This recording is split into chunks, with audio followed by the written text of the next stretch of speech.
Hey, Tom, you had the second on the vote. You have anything further to add? Yes, sir. I have a statement I'd like to make. I'd like to define a little bit, kind of add to what Randy said about what we're talking about. Most of what I'm going to say is my personal opinion, and it's based on the principle of what Randy discussed. I'd like to make a point right now. I went through one of these checkpoints last year. I didn't have any problem. I've never heard of any problem with any of our people at our checkpoint. I want to make that very clear that there's the way it's been conducted in Linesville is legal, appropriate, and professional. I have not heard one single word contrary to that. And I'd like to bring up Robert Johnston as our chief, who tends to do a very fine job in that respect. The Fourth Amendment to the Constitution of the United States, in brief, the right of the people to be secure in their persons, houses, papers, and effects against unreasonable searches and seizures shall not be violated, and no warrants shall upon issue. And it goes on a little bit more. Essentially, that first line, the persons, houses, papers, effects shall not be violated. I think it's fairly clear what that says. The DUI checkpoint, they call them DUI checkpoints, but as Randy so ably said, no, they're not. They're police checkpoints because they do more than DUI. If it was a DUI checkpoint, a trained individual would find some way to interview that driver, observe the driver, speak with him, whatever, and determine in their mind whether that person was impaired or not. And then they would detain them if they were, and they would let them move on if they weren't. They would not be asking for a driver's license, and they would not be shining a light or looking at the vehicle or anything like that. So we're not talking about DUI checkpoints. We're talking about police checkpoints.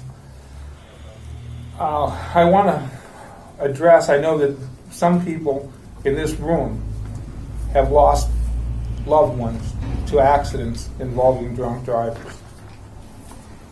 I lost my dad and my mom, my stepmom, to a traffic accident. There were no impaired drivers in that accident. My point is that accidents do happen. And it's you can't give away enough of your rights and liberties to prevent it. There's no upper limit on it. One of the reasons I'm adamant about it, not as adamant as Mr. Uplinger, because I probably wouldn't have brought it up, or he did, but I have to follow through. My dad was a World War II vet. He went to France, fought in World War II.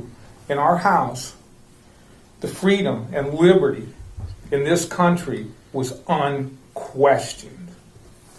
It was a very important thing.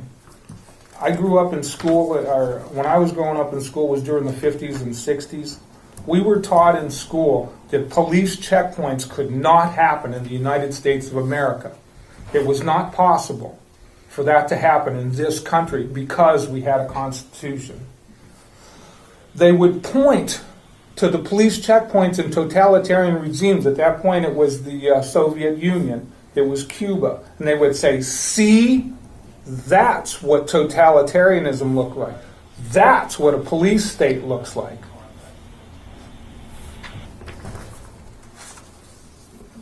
There are many people who would dissolve the Constitution of this country, and then from the problems that would create, they would lead by whatever means necessary.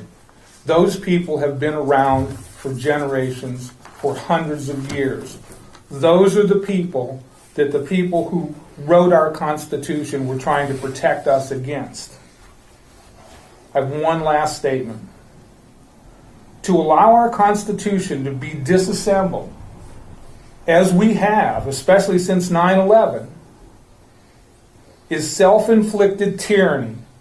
And in the eyes of the greatest generation that fought World War II for us, it would be treason.